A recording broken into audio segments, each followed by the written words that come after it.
I was sharing with someone that last night, thanks to the generosity of one of our congregants who's on Zoom, I was going to be taking my son and two of his friends to the Ravens-Bengals game. Yes, Yedidia is still a Bengals fan. And one of you said to me, well, that ought to be a good distraction. And I thought, yes, I need a good distraction. And how could anything be more distracting than being among, how many people are in that stadium? How many?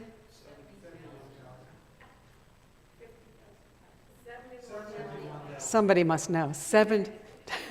A lot of people. And they're all wearing like one color. It's really bizarre. Except, of course, my son and a few other people who are wearing a different color. And there I was, kind of minding my own business. Yes, I was on my phone doing some emails, trying to stand and see when it was actually a very exciting game. Who was watching it? It was very exciting, wasn't it? Yeah, the end. And of course, there were moments of great joy for a certain Bengals fan. And there I was, enjoying being distracted. But of course, I was on my phone. So what did I see?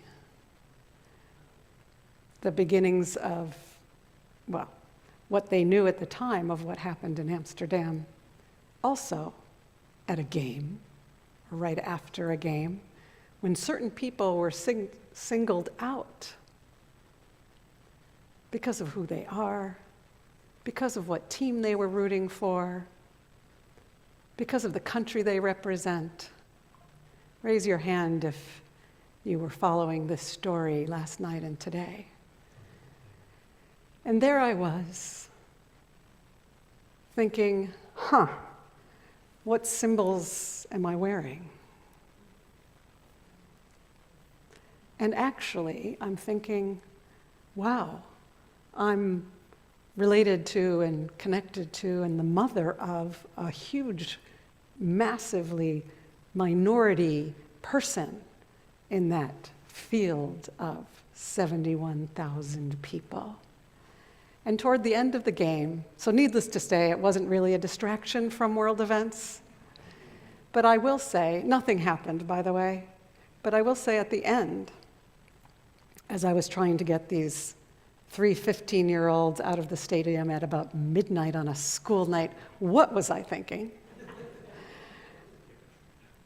Certain people in a certain color started screaming at other people in another color.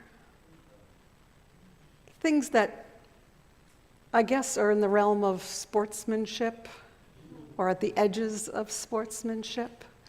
And I felt how easily it could be in any different situation that the mob, with all that energy, you can imagine the energy at the end of that game, all that energy could come and be brought to bear on a minority just by color of clothing, or it could be color of skin or religion or nationality.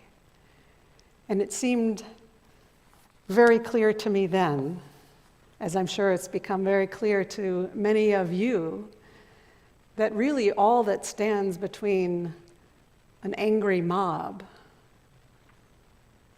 and a potential victim is our society, is our government, is our police force, who in Amsterdam showed up, I think, 2 hours into it. I think there's still some missing Israelis that are not accounted for. Somebody please tell me I'm not right about that. I think there are at least 2 that are still unaccounted for. Israel sent planes to bring them all home quickly, those they could find. But what really stands between us and that situation? The strength of our society, the strength of our community, the strength of the education. And all of this is happening, right, toward the end of a week that has been so filled with tension.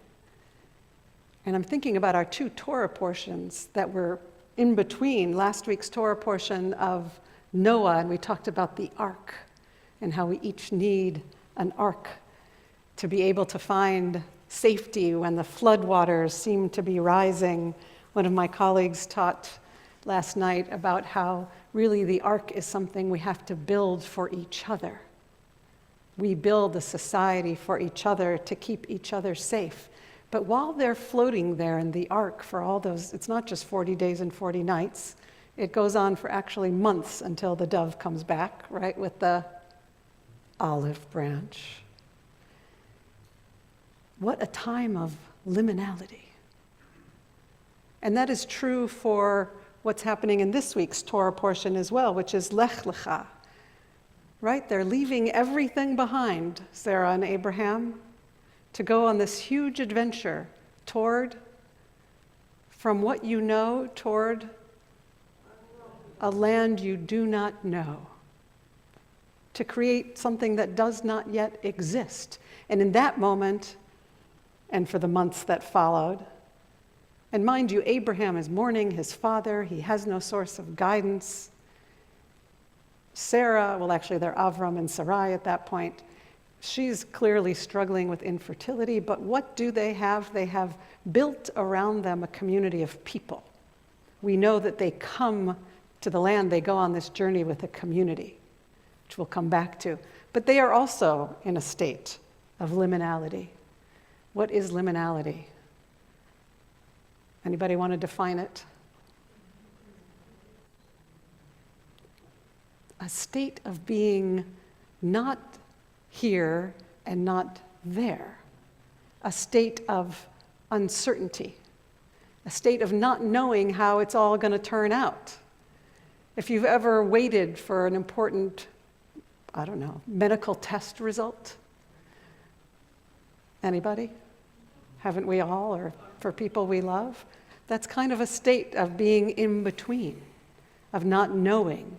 And I think as a society, we're very much in this place of an uncertain journey, which was true for Noah and for Abraham. It's also incredibly difficult, of course, if you think about what the Jewish people or Israelis are going through as well, to not know how long is this going to go on for, right? We could not imagine that we would be facing day 400.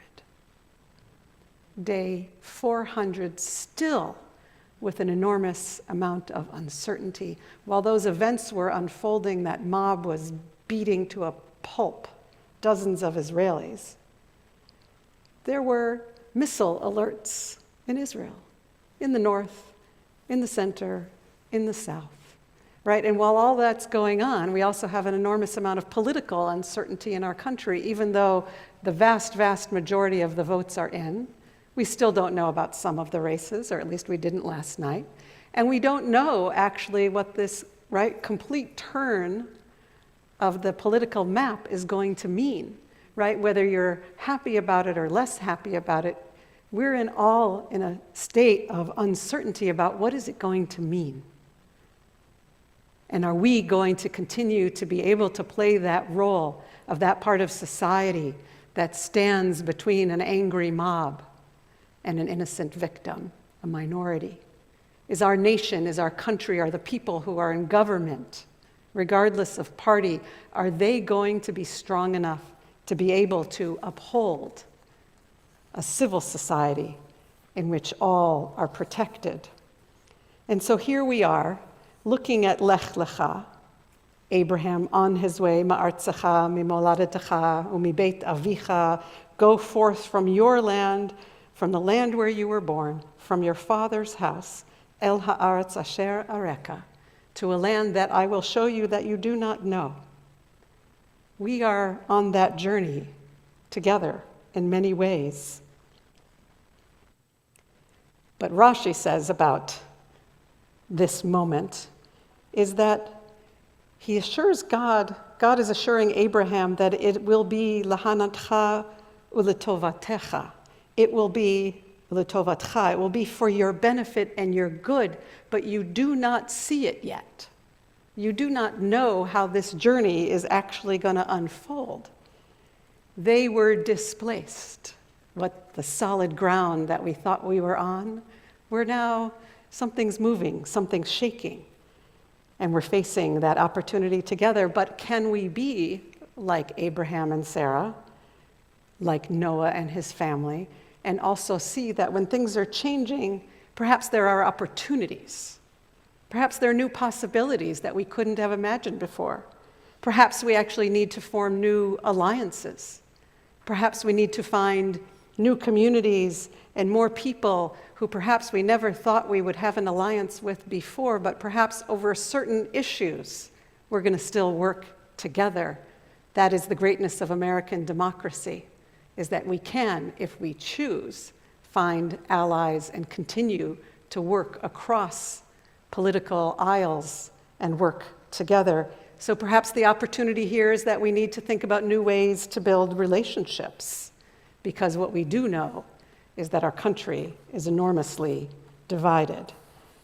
And of course, for us as a community, we need to focus on that which we all share.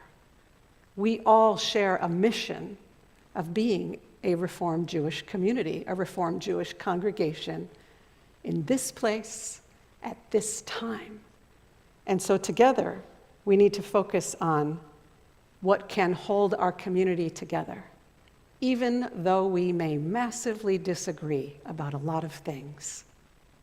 I am very proud that we have been able to, in lots of different pockets in our community, been able to continue to be able to hear each other and speak with each other in civil ways and learn text together and figure out how we're going to solve certain problems of the world together, how we're going to sustain Israel together.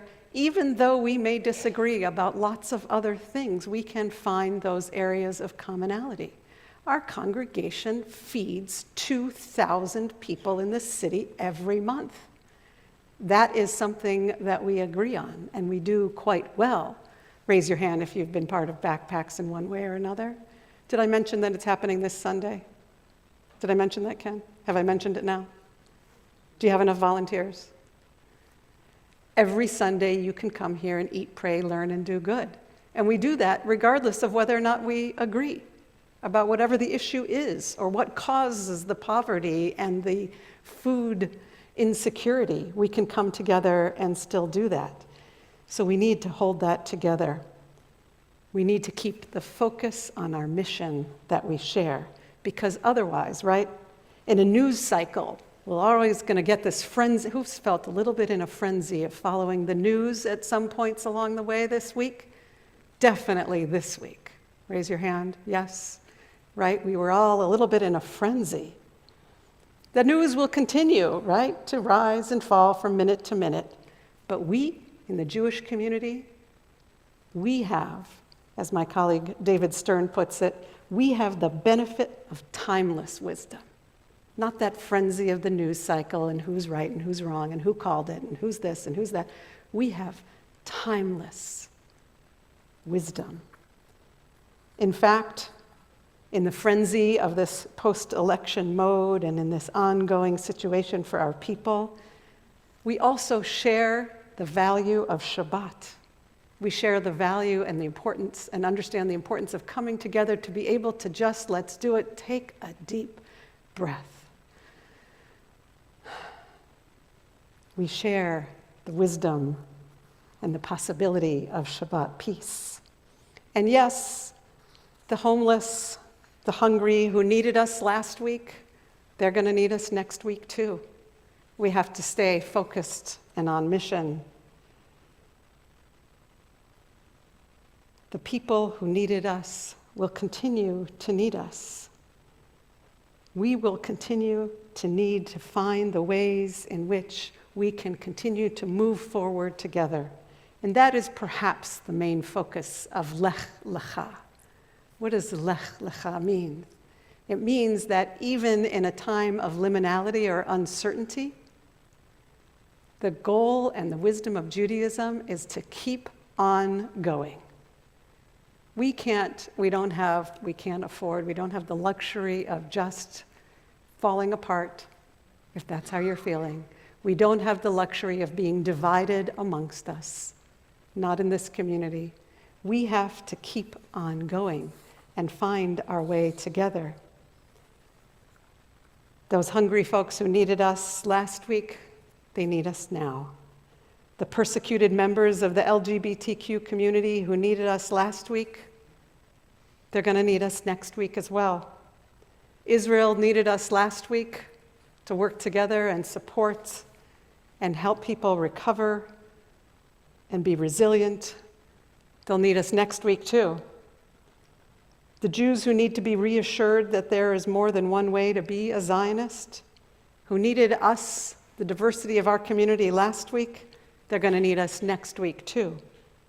The families who come to our communities for a sense of joy and meaning, for studying Torah, our mourners, our wedding couples, our new Jews, our returning Jews, the Jews who come for justice or for stillness or for silliness, the ones who sing off-key sometimes and on-key sometimes. We need each other now more than ever. We have the opportunity, friends, to double down on being that dynamic, diverse, social justice, reform, Har Sinai, Oheb Shalom, that we know how to be. How blessed we are. I bless us that we can continue to be like Abraham and Sarah, who even in a moment, in a phase of uncertainty, they knew where they were going and what their mission was. What was their mission? V'heyeh bracha, to be a blessing. And we can do that so much better when we work together as one sacred community. Shabbat Shalom.